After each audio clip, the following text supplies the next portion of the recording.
pessoal, nessa aula a gente vai aprender então a fazer vai aprender um pouco sobre o que são os gráficos no R, como fazer os principais gráficos e quais são os caminhos, né, para a gente buscar ajuda para poder fazer o gráfico exatamente como a gente quer. Tá? Então o primeiro gráfico que eu vou mostrar para vocês é um gráfico bastante simples. Então quando a gente tem uma única variável, então vou criar aqui uma variável usando a função rnorm, eu vou criar 100 valores, coloca aqui, ó, variável. Então essa variável é o único, vocês vão ver aqui, ó, é um único conjunto de valores, né, sem números. Para fazer um histograma no R, que é um gráfico de distribuição, que utiliza apenas uma variável contínua, eu posso usar a função histVariável. Você vai ver que o histograma ele vai aparecer aqui, né? Então como a gente criou um dado com uma distribuição normal, vocês vão ver que ele tem aqui uma distribuição de frequência normal. Então aqui no eixo Y a frequência e aqui no eixo X os valores de cada um dos dados inclusos nessa variável.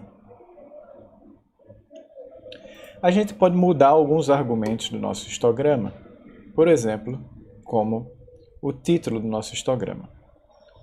Eu posso usar o argumento main e colocar aqui vazio, por exemplo. Ou eu posso colocar aqui, ó, histograma,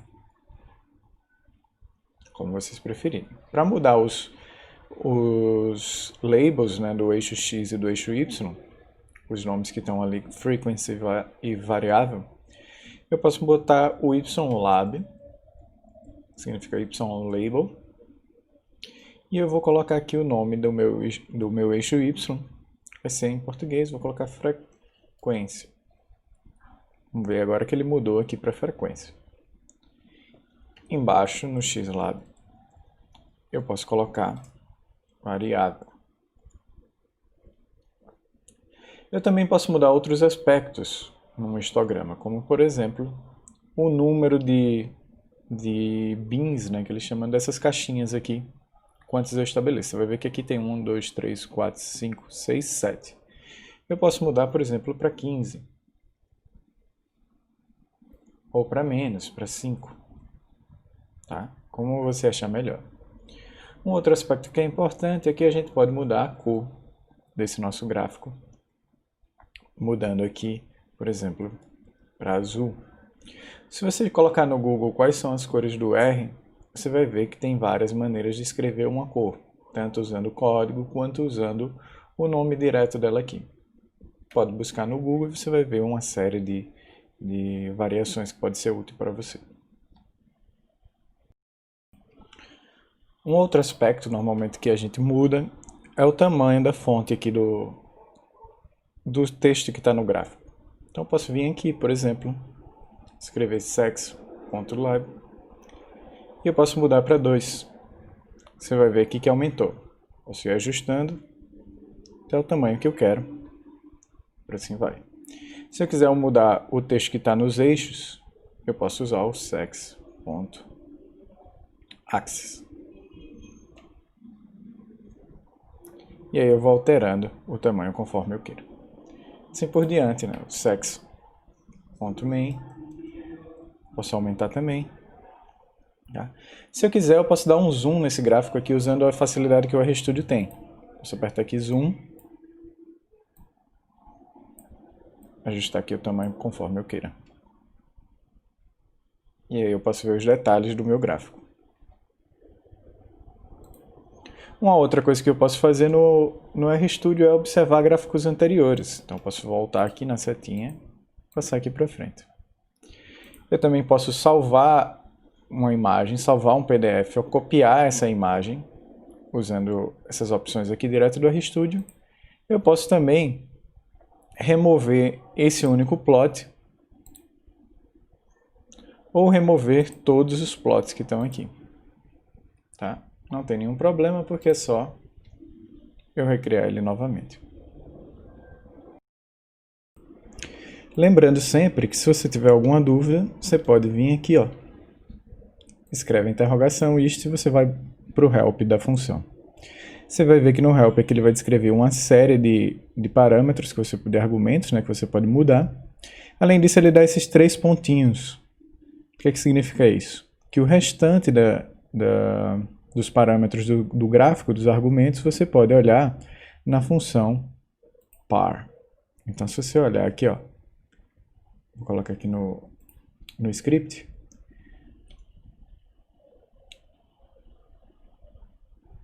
O help da função par, na verdade, é só um help sobre os parâmetros gráficos, né, que você pode modificar. Então aqui vai ser um texto bem longo, falando sobre todas as coisas que você consegue mudar no gráfico para deixar o gráfico exatamente do jeito que você quer. Estava imaginando para passar a informação que você quer. Tá? Então, usa sempre a função par, é o help da função par para dar uma olhada no que pode ser mudado, mas também, claro, se você estiver querendo mudar alguma coisa muito específica, a maneira mais fácil de você fazer isso é usando o Google. Como mudar o tamanho do label no histograma. Como mudar a cor de algum aspecto do seu gráfico, etc. E assim você vai conseguir a informação muito mais fácil. Mas se você quiser na fonte, é o help da função par ou o help da função ist. Então, pessoal, vou passar agora para o próximo gráfico. Vou colocar aqui, ó, histogramas. Um outro gráfico que é comum e super simples é o gráfico de barras. Então, um gráfico de barras ele vai representar normalmente uma comparação de alguma informação única sem variação, né, comparando diferentes categorias. Digamos que eu tenho 3 áreas. Na área 1 eu encontrei 20 espécies, na área 2 eu encontrei 15 espécies e na área 3 eu encontrei 40 espécies. Vou chamar aqui de SP. Para fazer um gráfico de barras, então eu tenho que nomear, né? Isso aqui eu posso fazer de outras formas, mas acho aqui mais fácil. Se eu usar a função names SP, eu posso dar nomes para isso aqui. Então eu vou dar, o nome vai ser área 1, área 2 e área 3, só a título de exemplo. Então você vai ver que agora o SP ele vai ter esses nomes aqui em cima, área 1, 2 e 3. Se eu fizer a função barplot, abro e fecho parênteses, deixa eu diminuir aqui. Eu vou aplicar aqui em cima do objeto SP. Você vai ver que ele gera aqui um barplot para mim. E eu posso usar funções parecidas, argumentos parecidos com o que eu tinha usado no histograma. Por exemplo, eu posso botar aqui um título, gráfico de barras. Eu posso colocar aqui um x-label, o eixo x vai ser localidades. O y vai ser riqueza de espécies. E por assim vai, por aí vai, né? Se eu der um zoom aqui, ó, posso observar. Posso mudar outros parâmetros também no gráfico de barras, é só olhar o help do gráfico de barras e do barplot, e o help do par, e eu posso mudar exatamente o que eu quiser aqui. Tá? Lembrando que se você tiver alguma dúvida, joga no Google como fazer alguma coisa específica que você queira para o seu gráfico. Então aqui com o gráfico de barra, rapidamente a gente consegue observar que a área 3 tem uma diferença que é o dobro da área 1 e bem maior do que a área 2 também. A área 1 é maior que a área 2. Então, o gráfico de barras ele é ótimo para comparar categorias ou unidades que você tem interesse de comparar, que não tem uma variação. Então, ele não tem uma variação associada. Eu encontrei 20 espécies lá, não fui várias vezes, etc. Então é um valor único. O próximo gráfico então que a gente vai fazer é se a gente quiser comparar categorias que têm uma determinada variação nesse valor. Então o outro gráfico quando a gente precisa comparar coisas que variem é o gráfico chamado de box plot. Tá? Eu vou criar aqui então 3 valores aleatórios. Então, digamos que eu tenho aqui medidas de temperatura para 3 ambientes diferentes. Por exemplo, floresta. Então, eu vou criar aqui um rnorm 100 e eu vou colocar uma média de 25 com um desvio padrão de 3.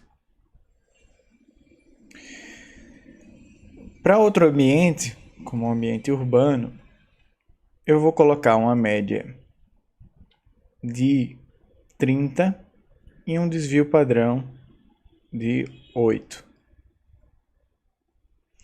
Para um ambiente de campo, eu vou colocar uma média de 30, de 28 e um desvio de 5. Agora o que eu vou fazer é juntar esses 3 ambientes num único vetor. Tá?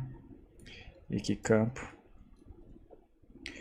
E eu vou fazer um data frame com eles. Então aqui vai ser temperatura, que vai ser igual a esses valores. E aqui, fechar aqui ó, parênteses, e aqui em cima eu vou colocar a localidade, ou ambiente. E eu vou colocar ele para repetir, na verdade, esses 3 valores, cada um 100 vezes. Como é que eu vou fazer isso? Eu vou colocar aqui, ó, ambientes, vai ser igual a, você repete o nome floresta 100 vezes, repete urbano 100 vezes e repete campo 100 vezes.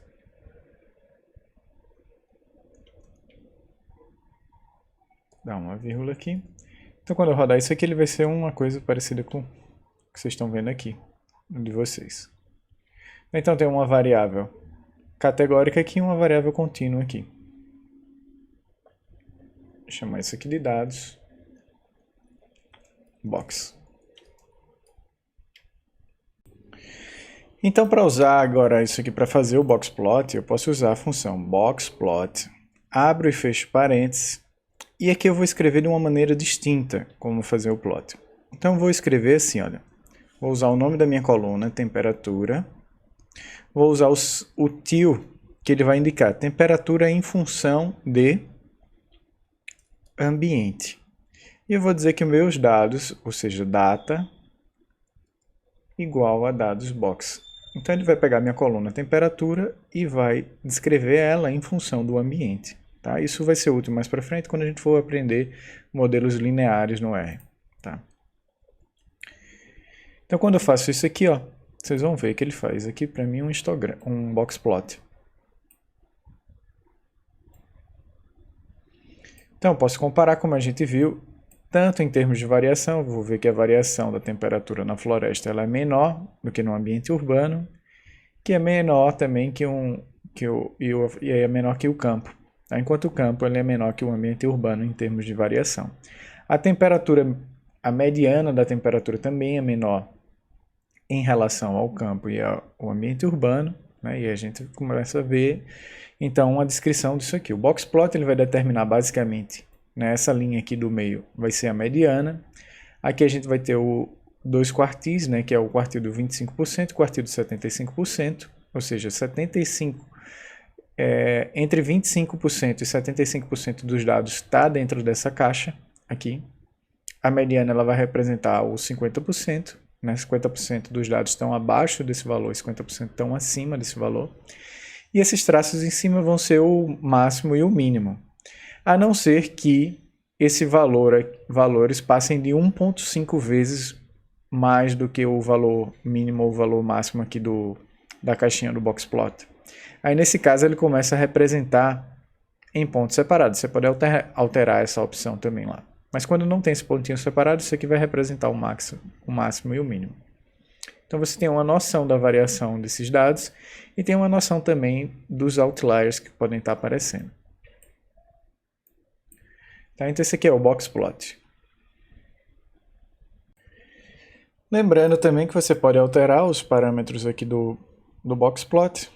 Eu posso colocar aqui, por exemplo, um título, assim como eu coloquei para os outros.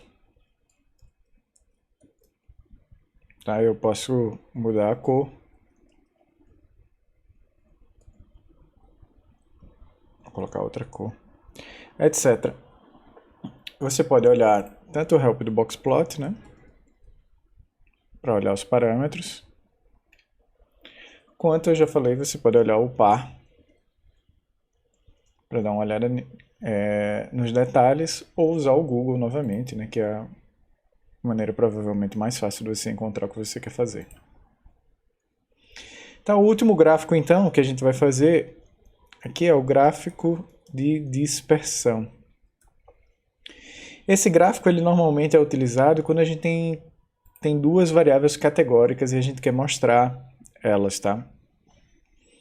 Então, por exemplo, se eu tenho aqui uma variável de temperatura, eu vou gerar aqui um valor normal com 100 valores com média 25 e desvio padrão 5. E eu vou gerar aqui valores de diversidade, digamos também aleatórios, com média 5 e desvio padrão 2. Então, para fazer isso, eu posso usar o plot, determino a variável x, que vai ser minha temperatura, já que ela é minha variável independente, e a minha variável dependente é que a diversidade é afetada, então, pela temperatura. Então, vou colocar a diversidade no eixo y. Simples assim, usando a função plot, ele vai me mostrar aqui, né, a relação entre temperatura e diversidade. Nesse caso aqui, como eu criei as duas aleatórias, não tem relação nenhuma, né? Mas eu posso botar aqui que, na verdade, a temperatura dividido por 10 vai ser a diversidade. Eu vou colocar aqui um fator aleatório.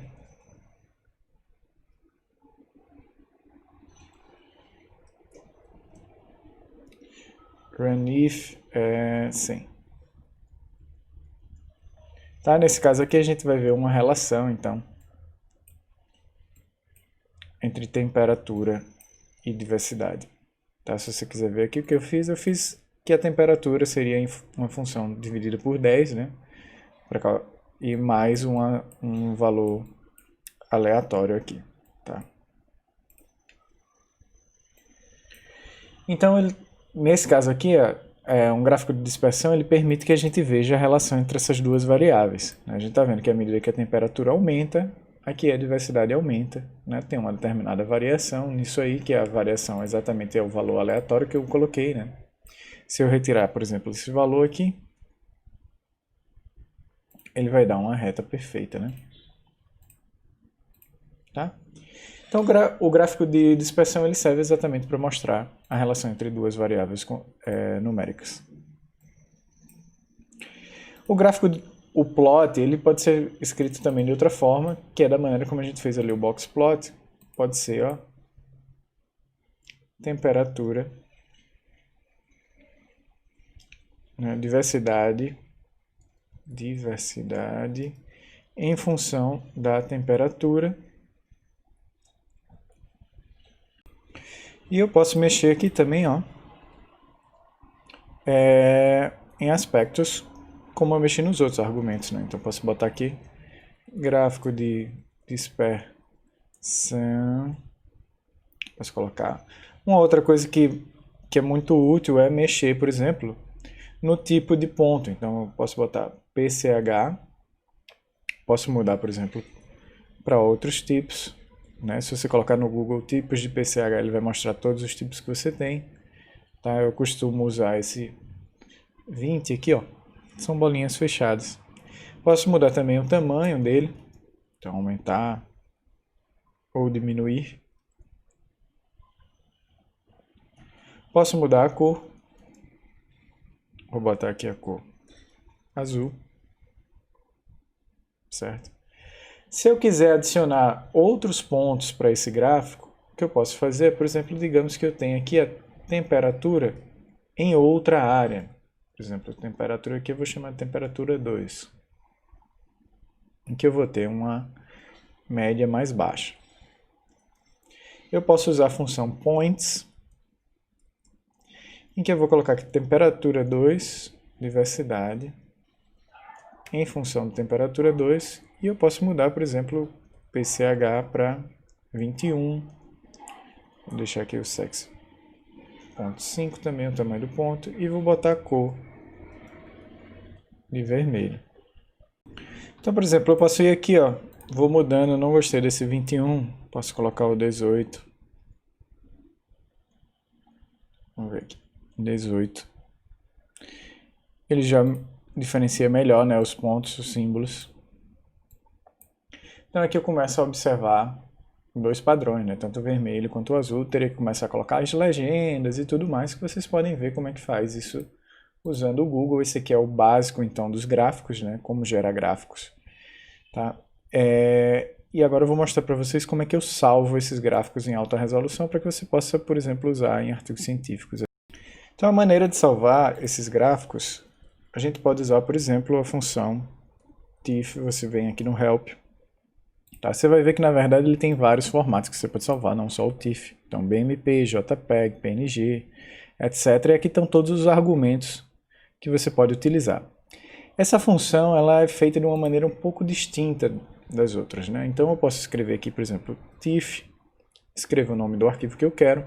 Então, vou colocar aqui, por exemplo, gráfico 1 e vou colocar ponto .tiff. Tá, deixa eu ver aqui. Ponto .tiff, isso. Eu posso determinar, por exemplo, a largura da figura, né? Eu vou colocar aqui, e a altura dessa figura.